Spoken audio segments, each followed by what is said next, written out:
नमस्कार। आज अपना पंचायत देखी लागन बाढ़ टाइम्स में विशेष एक संवाद आई दिखाई थी अपना का अपने देश के संविधान के बारे में का कहा है। अभी तक जितने लोगों के विचारों को सुने उसमें संविधान की समस्याओं की जड़ पर किसी की उंगली अभी तक नहीं गई।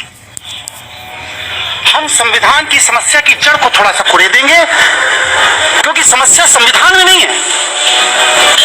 संविधान जहां से निकल के आया है समस्या वहां पे। सबसे पहले यह देखिए कि संविधान बना किन परिस्थितियों में। द्वितीय विश्व युद्ध हो चुका था, ब्रिटेन पूरी तरह तबाह हो चुका था। नेताजी सुभाष चंद्र बोस ने आजाद हिंद सरकार का गठन कर लिया था, सेना का नहीं, आजाद हिंद सरकार का गठन कर लिया था और उस सरकार को विश्व के 11 देशों ने मान्यता दे दी थी। आजाद हिंद सरकार ने एक अपना बैंक स्थापित कर दिया था जिसने आजाद हिंद सरकार की मुद्राएं प्रकाशित करना शुरू कर दी थी। 40,000 लोगों को उन्होंने अपनी आजाद हिंद फौज में भर्ती कर लिया था और मोइरांग से इंफाल तक उन्होंने अपना कब्जा कर लिया था। यह परिस्थिति थी हमारे देश। बंगाल का हर इंसान नेताजी सुभाष चंद्र बोस के स्वागत के लिए अपने दरवाजे पर हथियार लेके खड़ा था कि नेताजी की फौज आ जाए और मैं उसके साथ हिंदुस्तान के अंदर से अंग्रेजों को भगाने के लिए निकल पड़ूंगा। यह परिस्थिति थी हमारे देश। हमारे देश के अंदर फरवरी 1946 में नौसेना ने विद्रोह कर दिया था। अंग्रेज परस्ती से इंकार कर दिया था नौसेना ने। अप्रैल 1946 में ब्रिटिश इंडिया की पुलिस ने हड़ताल कर दी थी। जुलाई में डाक विभाग ने हड़ताल कर दी। जिस डाक विभाग के बड़े बड़े चर्चा अभी करके गए हैं, उस डाक विभाग ने अंग्रेजी की दासिता से इंकार कर दिया था। उसने कहा था मैं नहीं मानता ब्रिटिश गवर्नमेंट की सरकार को। रेल ने अगस्त 1946 में हड़ताल का नोटिस दे दिया था ब्रिटिश गवर्नमेंट को। 1964 में जब एटली, जो उस समय ब्रिटेन के प्रधानमंत्री थे, वो जब भारत आए और बंगाल के गवर्नर के राज्यपाल भवन में रुके तो उन्होंने कहा कि हिंदुस्तान को आजाद करना हमारी मजबूरी थी। इसके साथ बहुत लोग मेरे इस विचार से असहमत होंगे, लेकिन मैं फिर भी इस बात को कहता हूं कि भारत की आजादी का श्रेय किसी भी भारतीय नेता को नहीं जाता। भारत की आजादी का श्रेय एडोल्फ हिटलर को जाता है। अगर एडोल्फ हिटलर ने द्वितीय विश्व युद्ध में ब्रिटेन की अर्थव्यवस्था को ध्वस्त न कर दिया होता तो आज भी ब्रिटेन की सरकार हमारे ऊपर शासन कर रही होती। एडोल्फ हिटलर ने अगर जापान को निर्देशित करके नेताजी सुभाष चंद्र बोस को आजाद हिंद सरकार बनाने के लिए बाध्य न कर दिया होता तो आज भी भारत के ऊपर ब्रिटिश का शासन होता। ये विश्व स्तरीय परिस्थितियां थी जिन परिस्थितियों में हमारा संविधान निकल के आया। कैबिनेट मिशन भेजा गया, उसने यहां पर आकर विभिन्न नेताओं से चर्चा की, बातचीत की और जाकर रिपोर्ट सबमिट की उसने बाकायदे कि भारत के अंदर एक नेहरू ने एक ऐसा नेता है जो कमजोर व्यक्तित्व का है और उसको किसी भी महिला के माध्यम से पटाया जा सकता है। रिपोर्ट सबमिट की, ब्लैक एंड व्हाइट में, वहां के पार्लियामेंट्री डिबेट में। और वैसे नेहरू को पटाने के लिए माउंटबेटन को इस्तेमाल किया गया। उस समय वो वर्मा में लड़ाई कर रहे थे, उसकी अध्यक्षता कर रहे थे, उनको वहां से विड्रॉ किया गया और बेबिल को यहाँ पर, जो कि इस समय यहाँ का वाइसरॉय था, उसको विड्रॉ करके माउंटबेटन को, एडविना और उनकी बेटी पामिला, इन तीनों को भारत में तैनात किया गया और एडविना को प्रोजेक्ट दिया गया कि 2 साल के अंदर बस हिंदुस्तान की तबाही का 2 साल के लिए तुम्हें मौका दिया जाता। हम लोग बड़े गर्व से कहते हैं कि भारत का संविधान अंबेडकर जी ने बनाया। गलत है सूचना। भारत के संविधान निर्माण के लिए 6 कमेटियों का गठन किया गया था और भारत का संविधान जो निर्मित होकर के आया, जो बाहर निकल के आया, वो भीमराव अंबेडकर की देन नहीं थी, जवाहरलाल नेहरू की देन थी। जवाहरलाल नेहरू ने जो कार्यकारिणी समिति का गठन किया, उस कार्यकारिणी समिति में उनके साथ में कौन कौन था? आसफ अली, के मुंशी, के टी शाह, के शांताराम, कबीर, D.R. गाडगिल, इन 7 लोगों ने मिलकर के भारत के संविधान के प्रारूप को रचा था। डिबेट हो जाने के बाद अंबेडकर को दिया गया कि अब इसका फाइनल शेप आप बनाओगे। और जवाहरलाल नेहरू को अपनी योग्यता पर विश्वास नहीं था। वो इस संविधान का प्रारूप एक ब्रिटिश विद्वान सर इगोर जेन्यू के माध्यम से तैयार कराना चाहते थे, लेकिन गांधी के विरोध पर उन्होंने इस संविधान को अपनी इस कमेटी के माध्यम से गठित किया और मिस्टर B.N. राव ने 27 अक्टूबर 1947 को भारत के संविधान का प्रारंभिक प्रारूप रखा, जिसके अंदर 443 अनुच्छेद थे और 13 अनुसूचियां। बात को इसी पर डिबेट हुई। हमारे यहां से कहा गया सब भारत के संविधान में विश्व के बड़े बड़े देशों से बड़ी बड़ी चीजें ले ली गई, हमने सूचीबद्ध किया। संवैधानिक आपका पार्लियामेंट्री सिस्टम जो है वो ब्रिटेन से लिया गया, जिसके हम गुलाम थे। मौलिक अधिकार, संविधान की सर्वोच्चता, संघवाद में उपराष्ट्रपति, वित्तीय आपदा, ये सब हमने अमेरिका के संविधान से लिया। अमेरिका का संविधान क्या है?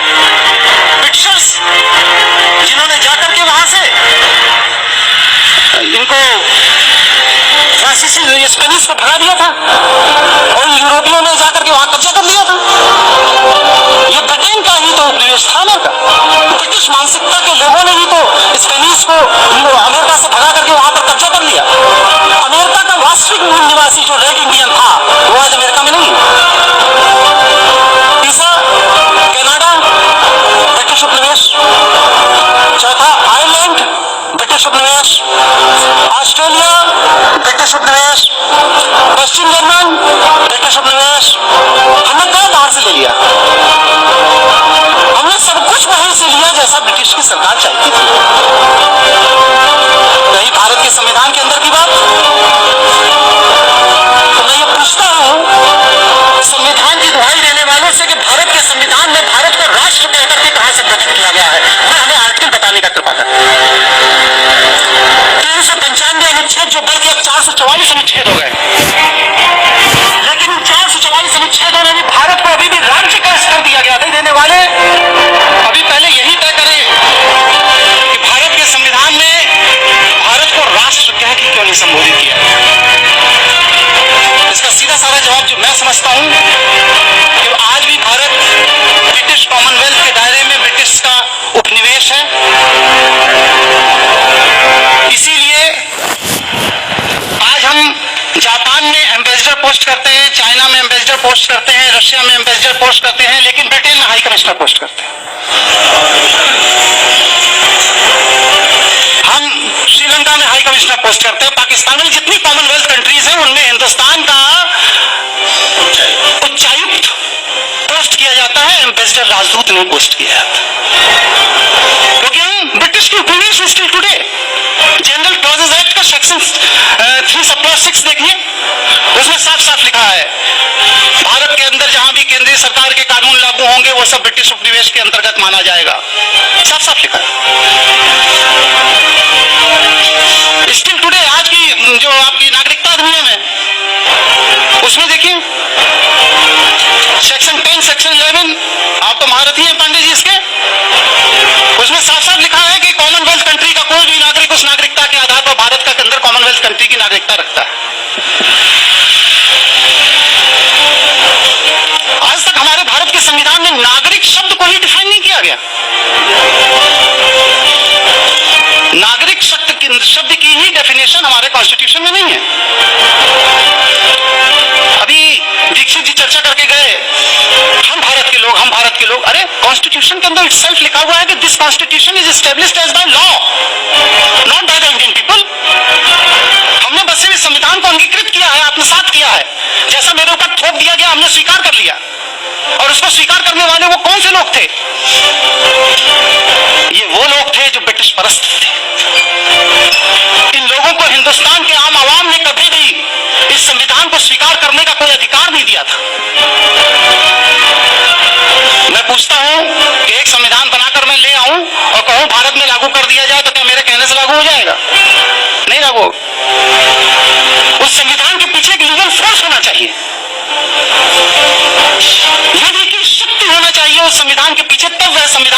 देश में लागू होगा। और भारत के संविधान के पीछे कौन सी विधि की शक्ति थी? वह लीगल फोर्स कहां है उस भारत के संविधान का? वह लीगल फोर्स है government of India act 1935, Indian independence act 1947 में। ये दोनों ही ब्रिटिश पार्लियामेंट में पास किए गए थे। भारत के संविधान के पास जो आज विधिक शक्ति है, वो विधिक शक्ति भारत के संविधान की देन नहीं है, भारत के लोगों की देन नहीं है, भारत की जनता की देन नहीं है, बल्कि इंडियन इंडिपेंडेंस एक्ट 1947, भारतीय स्वतंत्रता अधिनियम 1947 के तहत ब्रिटिश पार्लियामेंट द्वारा दी गई विधिक शक्ति है, जिस विधिक शक्ति के तहत आज ये सत्ता में बैठे हुए लोग हमारे ऊपर शासन करते हैं। हमारे यहां मंत्रियों के कोई क्वालिफिकेशन नहीं है,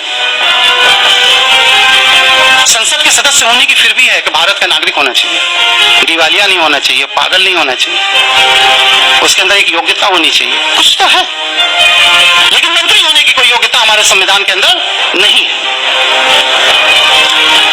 हम बहुत बेसिक प्रश्न खड़ा करते हैं, अगर हम इंडिपेंडेंट हैं, स्वतंत्र हैं, तो भारतीय संविधान के अनुच्छेद 333 के तहत आज भी हमारे लोकसभा के अंदर 2 अंग्रेजों को रखने की बाध्यता क्यों है? कॉन्स्टिट्यूशनल प्रोविजन है।